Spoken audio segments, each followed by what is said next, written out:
I want to also highlight the need for UN agencies to implement monitoring mechanisms for graduating and graduated countries and provide better incentives for the countries to participate in that mechanism, as many face capacity challenges.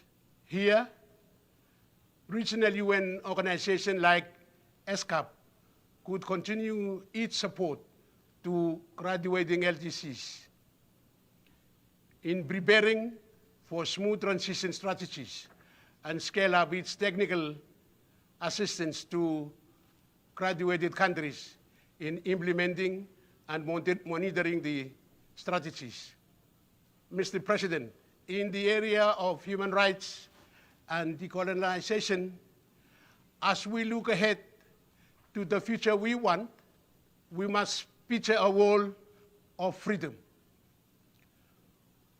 One that is free from predominance of colonial rule, persecution, and human rights abuses.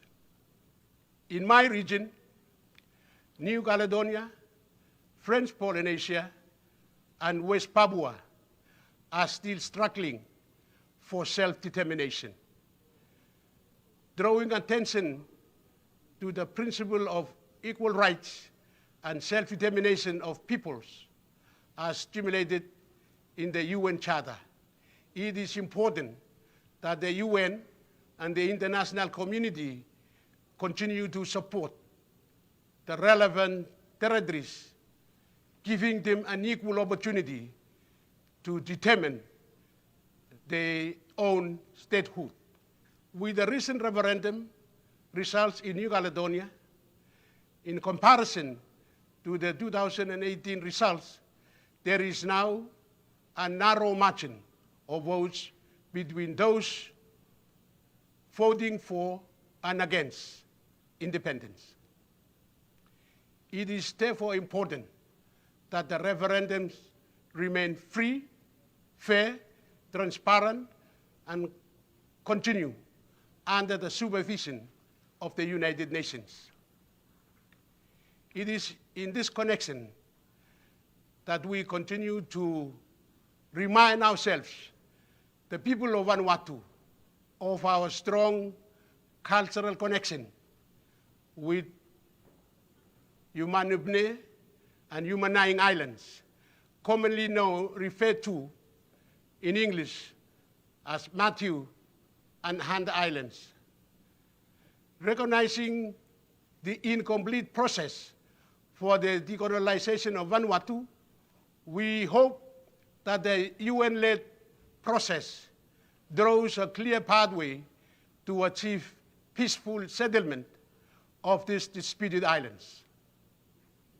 Mr. President, there are widespread human rights violations around the world. In my region, the indigenous people of West Papua continue to suffer from human rights violations.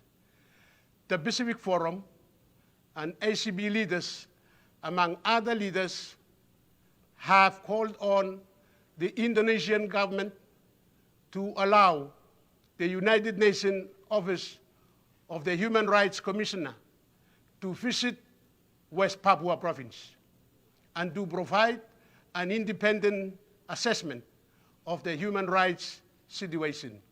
To date, there has been little progress on this front. I hope the international community, through appropriate UN-led process, takes a serious look at this issue and address it fairly. In conclusion, Mr. President, amongst many other issues facing the world today, COVID-19 pandemic is undoubtedly an imminent and common threat to humanity. To ensure global recovery and building back better together, global cooperation on vaccines is very essential to allow for faster normalization of activity in all countries. The world is only resilient as the least resilient country.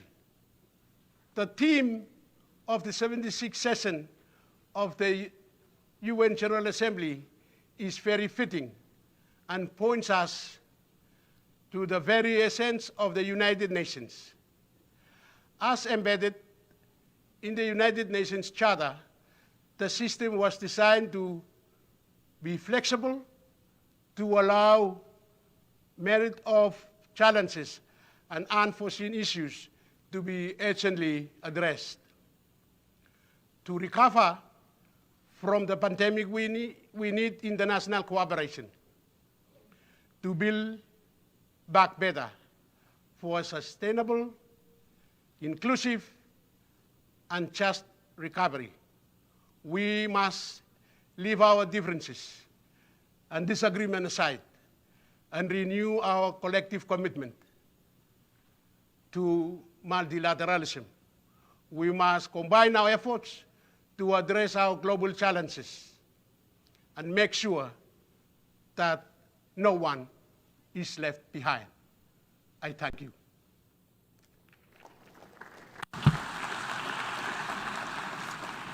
On behalf of the General Assembly, I wish to thank the Prime Minister of the Republic of Vanuatu for the statement just made.